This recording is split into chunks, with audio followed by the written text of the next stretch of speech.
Ljudi, zvanično je. Ja sam zvanično najveći jelen na internetu. Scrollujem ja tako pre neki dan po mreži X, bivšem Twitteru, jelate. I izleti mi sponzorisani oglas. Veliki naslov: Revolucija u vašem domu. Nemački inženjeri patentirali pametnu slušaru za veš na solarni pogon. Cena: samo 49 evra. I ja, naravno, pošto mi struja u posljednje vreme stiže, kao da u kući rudarim kriptovalute i imam fabriku aluminijuma. Odmah kliknem. Računam, to je to. Spasit ću budžet, spasit ću planetu. U opisu oglasa sve pršti od naučnih izraza. Kaže, koristi 100% obnovljive izvore energije. Potrošnja struje 0 vati. Samoregulirajući sistem sušenja, što je jači izvor svetlosti, veš se brže suši. I šlag na tortu, potpuno bešuman rad.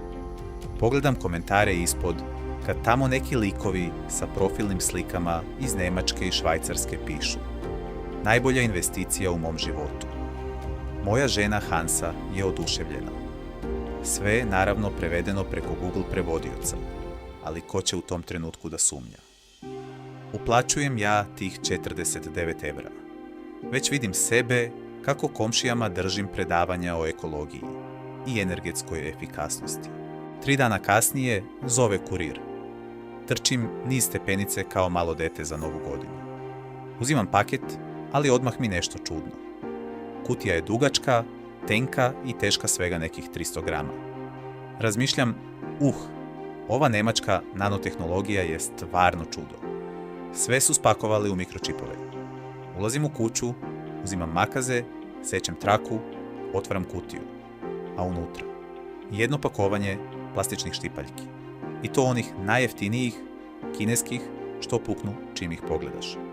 I kotur običnog, belog kanapa za veš od 10 metara. Gledam u onaj kanap, gledam u praznu kutiju, tražim gde je kabel, gde su solarni paneli, gde je displej. Nema ništa. Samo kanap i ceduljica. Na ceduljici piše: kunem vam se, doslovce ovo. Hvala na kupovinu. Uputstvo za upotrebu. Zavežite solarni aparat, kanap, između 2 čvrsta objekta na mestu koje ima direktan pristup solarnoj energiji, suncu. Okačite veš pomoću priloženih nanotehnoloških držača, štipaljki. Vaš veš će se osušiti koristeći 100% solarnu energiju i energiju vetra. Potrošnja struje je 0 kW. Želimo vam ugodan dan. Ljudi moji, oni mene nisu slagali. Ta sušara stvarno radi na solarni pogon. Ja sam zapravo kupio najskuplji kanap za veš u istoriji Balkana. Platio sam 49 evra lekciju iz fizike za osnovnu školu. Udarite taj like ako ste se bar malo nasmejali mojoj muci, subscribeujte se na kanal, a ja odok sad napolje da montiram svoj novi eco-friendly high-tech sistem na terasu. Čujemo se u sljedećem videu.